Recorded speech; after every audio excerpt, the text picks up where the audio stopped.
We're here with Chris Goulding at Boomers Camp down in Canberra. Chris, first of all, obviously we're here for Boomers Camp, looking to make the World Cup. We've got to say, congratulations, just signed a contract off to Spain. Yeah, off to Spain. It's pretty exciting. As we were just talking about it, got some people hitting me up on Twitter in Spanish, so I don't know what to say to them yet, but hopefully when I learn a little bit, I can get back to them. As long as you can order a McDonald's in Spain, you're set, you're fine there. Hamburguesa. Yeah, it's a good start. Yeah. It's in queso, don't want cheese. I'll learn the ones I need first. Bacon and hamburgers. And I mean, obviously it's fantastic that you're heading over to Spain now. I mean, what do you know about your new clubs that go through, and what are you expecting from playing there? I've spoke to a few of the guys, Ingles and Newley. They say it's a good club, a good family club, and one of the sort of upcoming clubs in Spain. So I think I'm pretty lucky to be able to go into the ACB and into Spain in my first little venture into Europe. So I'm looking forward to it, and from all reports, it's a nice place to live.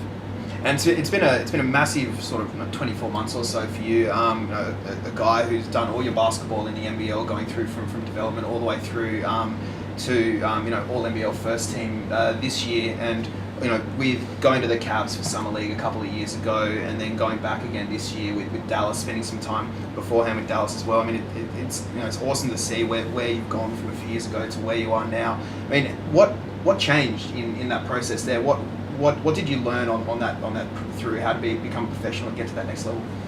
As you say, I think my story is a good one for the NBL, because it just shows that there is a pathway for these kids that are coming in at 16, 17 and 18 and are being the training players and the development players like I was. I don't know if so much changed. I mean, I've always been a fairly hard worker on the basketball court, and when you back yourself after working pretty hard and you finally get an opportunity, it just comes down to whether you're ready to take that opportunity or not.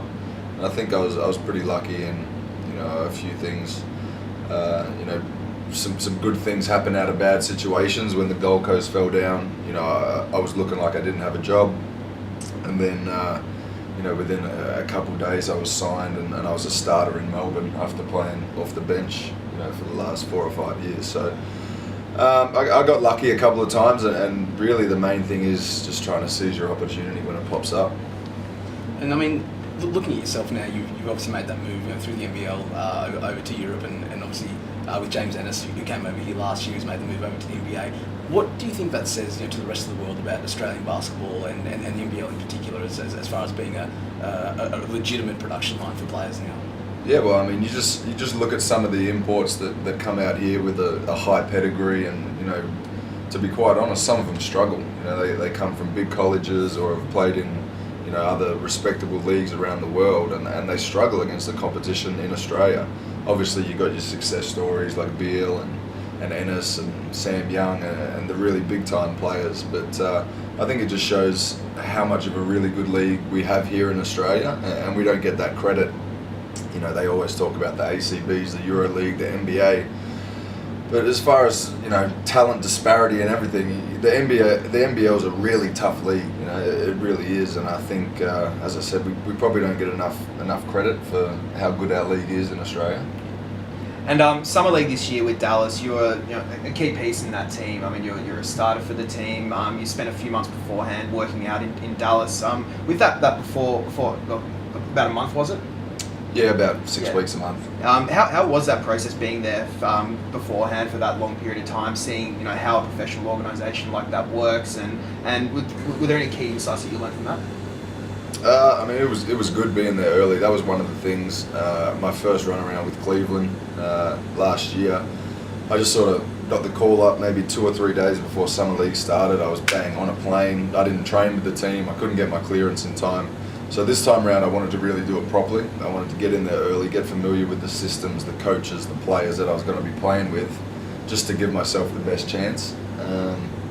6 weeks in an NBA organisation for me was great.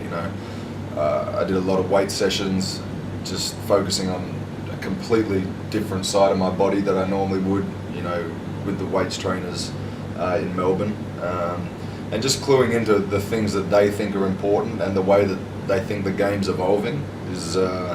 They got some new age stuff, so it was an eye opener on the technology the facilities, everything like that is world class. Did you get to spend any time either on the training court or in the gym with any of the first team guys, like the Dirks or the Montes? Or were they around when you were there? Yeah, I did all my weight sessions with Dirk. Yeah. So one of the first days I got there, he was working out in the gym, and I'd finished my workout on the down on the court, and I hadn't done weights that day, so I just asked if I could join in, and that became a bit of a regular thing. He was in there probably 3 or 4 times a week. He wasn't doing any shooting. I think he said once the season ends, he doesn't shoot a basketball until like the middle of August. So that's a long time to not shoot a basketball. So he was doing a lot of stuff in the gym, and I just tacked on to that, and we were working out 3 or 4 times a week together in the gym, and he's a really good dude. And because obviously he's been at the top of his game for, he's almost late 30s now. He's been around for so long. Is there any little tips that he gave you that you can see you can implement into your game to sort of allow you to have that longevity? Well, I mean, the biggest thing was, I think he just turned 36 while I was there, and he's an absolute superstar of the NBA, and he's probably one of the nicest guys going around, the hardest working dude. All these other guys weren't in the gym as much as he was, so that was the biggest thing for me, is just seeing him get treatment, always in the gym, a really good dude. I think there's no secret to success, hard work and doing the right things is a big part of it. And looking at your performances through summer league, you had some great games. I mean, there was like one game against the Hornets where you sort of really showed what you've shown us here in Australia, your shooting and your versatility in being able to score a lot of points quite quickly. But I mean, there was a lot of other parts of your game that you could sort of see that you were trying to sort of show a little bit as well, like the defensive side of the court. I think was something you really stepped up a little bit in summer league. Was that a particular focus for you hitting there? Yeah, it was. I mean, I think they'd seen, these guys have watched hours and hours and hours of tape of everyone, that they got coming through their doors, so that they knew what I could do offensively. The biggest question was, and Coach Carlisle, sat me down and asked me, is, we got to see how you defend these athletes, and because I'm not a real athletic guy by their standards, how I can match up against the 6'5", 6'6" wings and play a role in stopping them. So that was a big focus for me, and especially knowing that I wasn't going to get a whole lot of shots, I wasn't going to be a high volume scorer. I wanted to try and influence the game in other areas. So defense, trying to take charges, make the extra pass, get some open looks. I wanted them to be talking about me, even though it wasn't about the offensive side of things. Yeah, so that was a big focus. And I mean, with summer league, it is a bit of a funnier situation when you have like a roster of guys that are trying to make a team, and especially with you as a scorer, playing with a lot of guys that are trying to get their points, and everyone's sort of trying to get a job there. I mean, for you, that relies on you guys getting you the ball, getting you into open spots. I mean, was it difficult for you to try and really try and get your shots up and try and sort of show that side of your game as much? I guess I know what my teammates at Melbourne feel like now. But I mean, I kind of knew what it was going to be like going in saying that there was, in practice, we were whipping the ball around, extra passes, we were playing beautiful basketball. And I think that might have been the reason why we lost that game early to New York and weren't playing great team basketball early on. But in saying that, I was there last year. I know how it all goes down. There's guys that are fighting for their livelihood and for their jobs, and to provide for their families. So as I said, it was just about me. If the shot wasn't there, or if I wasn't getting a whole lot of the ball on offense, to try and influence the game in other ways. And in saying that, I think I shot 50% from 3 for the summer league, so I can't be too disappointed. Exactly. Especially the NBA 3-point line, something that you're not used to every single day, even though you do have the range. Yeah, it took a little bit of getting used to. When I first went to the States and I was working out for some teams, the first couple of days I was a little shaky from 3, but once because there's not a lot of courts in Australia that have the NBA line or an NBA ball or any of that. So it was a bit of an adjustment period, and that was a big part of why I wanted to go over so early. Get accustomed to it all and see how we went. Now, obviously, we're here in Canberra for Boomers Camp. How's the camp been so far for you? Obviously, coming down to the final stages, I think a couple of days now until the team's announced. How's your feeling been amongst the group? I mean, the group's great. I said this on a couple of interviews I did yesterday, that I don't envy Andre and Luke's job one bit. You look down the line and you would just, I don't know how I would cut some people, but the reality of it is you got to try and fit 17 into 12. So there's going to be some guys that miss out on the team. Now, touch wood, I'm not one of them, but the reality of it is there's some really good basketball players here, and some really good players fighting for jobs against each other. So I think that's really brought up the intensity of the training. It was pretty chippy out there today. It was good. It was a good Aussie session, and yeah, I mean the feeling around the group's been really good. I think they're really focused on this next stage of getting to Europe and giving it a real swing.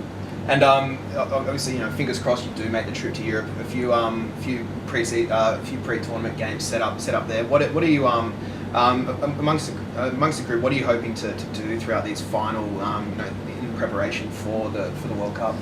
Yeah, that's a tough question to ask me because I don't have that ticket on the plane locked in yet. Yeah. So there's a few guys that are stalwarts of the Boomers program that'll be looking ahead to that. But really, for me, it's about trying to showcase how I can help this group in the next, what do we got? 3 sessions left before they pick the team.